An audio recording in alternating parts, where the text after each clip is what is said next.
And are we doing things now, or rather are we not doing things now that we really need to be doing in preparation for the next pandemic?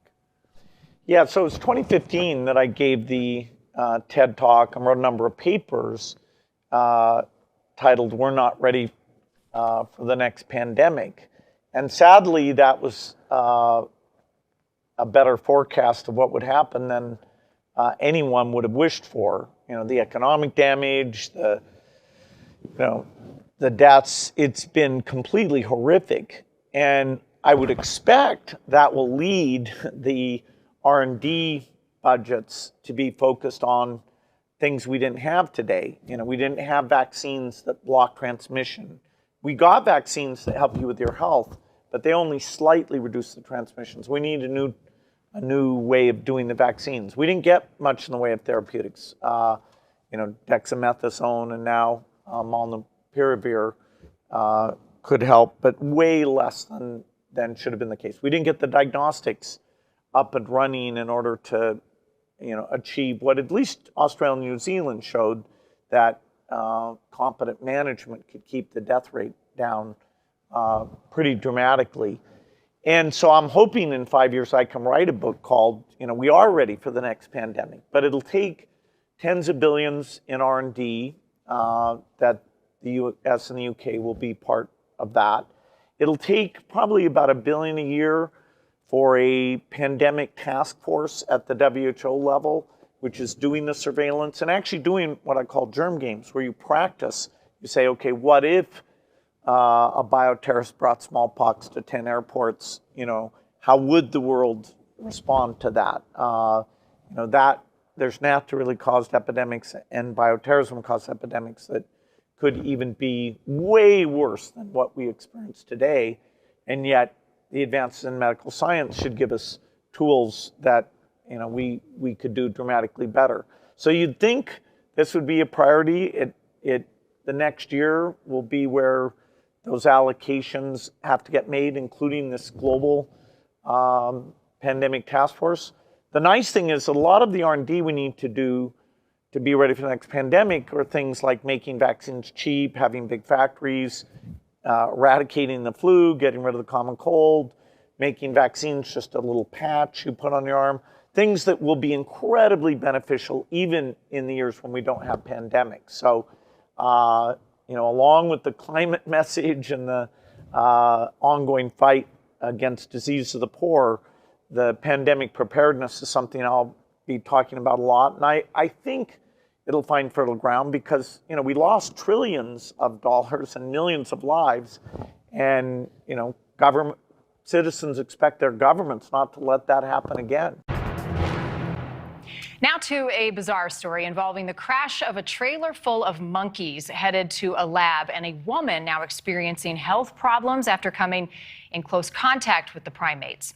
The woman says she has been put on preventative medicine for the next 2 weeks, but there are some questions tonight into what these monkeys were being used for and what they could have been infected with.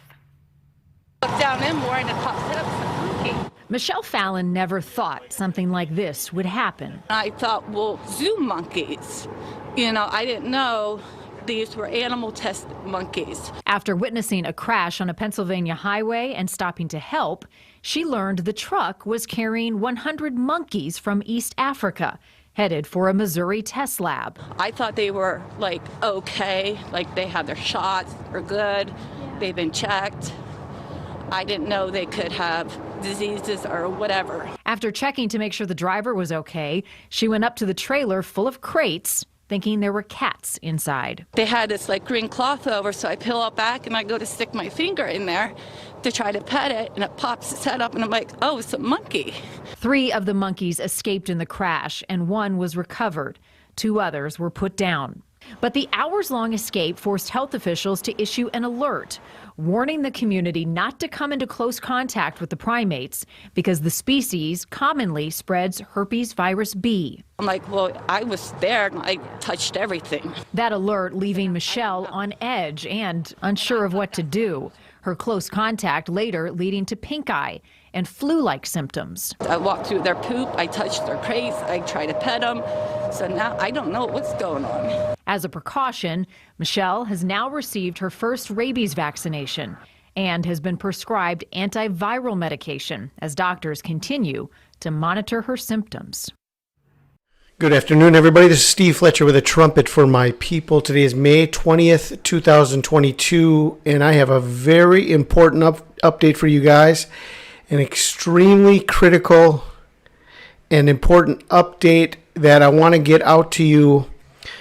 And here is the information, and it has to do with this new nuclear threat, a bioweapon threat called monkeypox.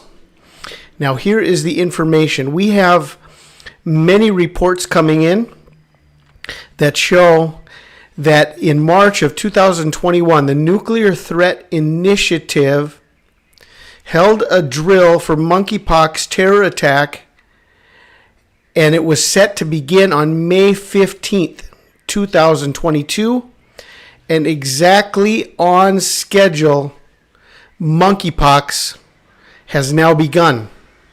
Okay, this is in the Hal Turner report, and then we've got many other sources that are also verifying this, and I'm going to take you to the main site of the NTI, which is the Nuclear Threat Initiative homepage.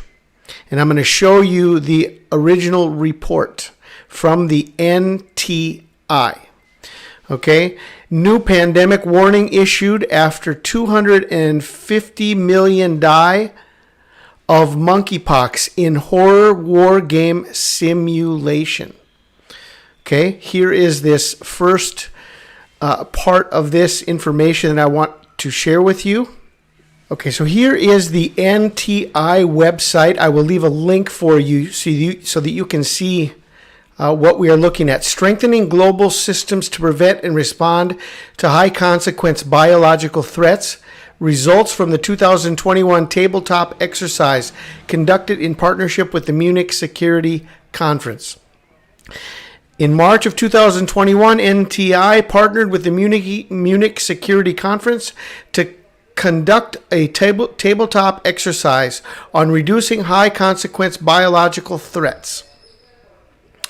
Okay, now this goes on to talk about monkeypox, and it goes on to give a timeline.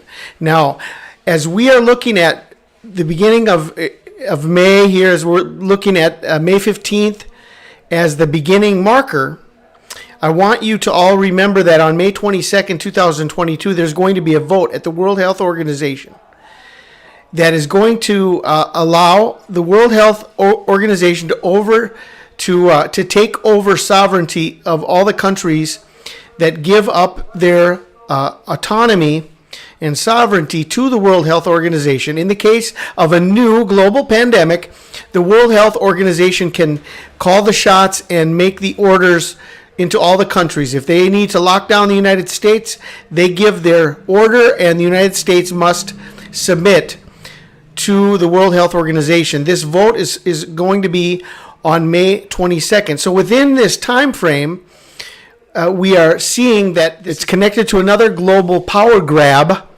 by the World Health Organization. Okay, so here is the beginning of this timeline. The discussion was organized into three sequential moves corresponding with scenario developments, followed by a roundtable discussion of broader biosecurity and pandemic preparedness issues. The step-by-step approach to revealing scenario developments reflected the limitations of information available to real-world decision makers, as well as the resulting uncertainty associated with a pandemic of unknown origin. Move 1 is between May 15th and June 5. Okay, May 15th, 2022 and June 5 of 2022. And here is the scenario. The monkeypox outbreak begins. There's going to be 1,421 cases with 4 deaths. Okay, no international warnings or advisories. International alert and warning systems are going to be set in place. And early rise assessment is going to be needed at this time. And this is going to be the beginning of this outbreak. Now, if we want to go into what is coming in the future here, move 1, occurring between May 15th and June 5th, starts with unusual outbreak of monkeypox in Brynia, population of 250 million, with reports of 1,421 cases and 4 fatalities. There's no immediate evidence of international spread, but the outbreak takes place during a national holiday with extensive domestic and international travel by Brynians. Okay, what's coming up? What's coming up in the United Kingdom over Pentecost weekend? The Jubilee of Queen Elizabeth. So big weekend planned between June 2nd and June 5th. Because monkeypox is not naturally found in Brynia, local and international experts consider this outbreak to be unusual. The Brynian government welcomes international outbreak investigations and requests medical support from the WHO. Genome sequencing of monkeypox patient samples reveals that the strain in Brynia contains mutations that make it resistant to existing vaccines. So the timeline continues and shows that on January 10th, 2023, there will be 83 countries affected with 70 million cases, 1.3 million deaths. May 10th, 2023, 480 million cases, 27 million deaths. And by December 1st of 2023, there will be 3.2 billion cases and 271 million deaths. And this is the most important information that I wanted to bring to everybody's attention right now, is that this whole scenario is playing out according to their timeline, which is actually not their timeline at all, but it's God's timeline. Because what we have here on May 15th is we have this blood moon that took place over almost more than 50% of the world's population were able to see this most recent blood moon, one of the most powerful blood moons we have had in recent years. And this is leading up to June 5th, 2022, which is Pentecost. So we have, what do we have here between May 15th and June 5th?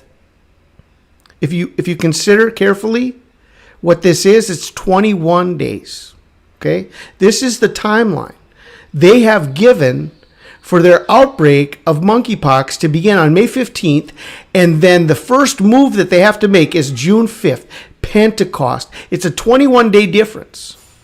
Now, this is a biblical timeline, and this is their signal of go time, monkeypox. When you see the monkeypox outbreak, it's the final 21 days. It's go time on Pentecost.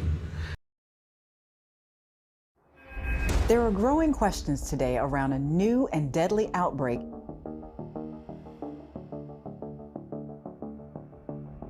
Scientists determined that this monkeypox virus was engineered.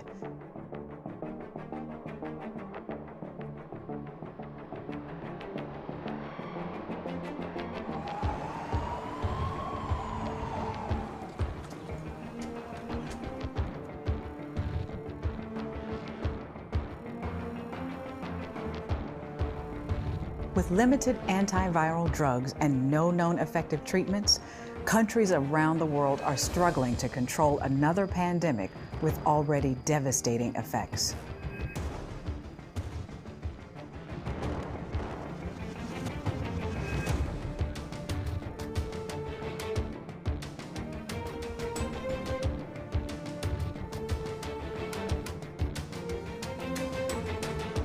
Seeing far fewer cases in countries where governments took early and decisive action. And some international experts are urging the WHO to adopt a phased approach to warnings.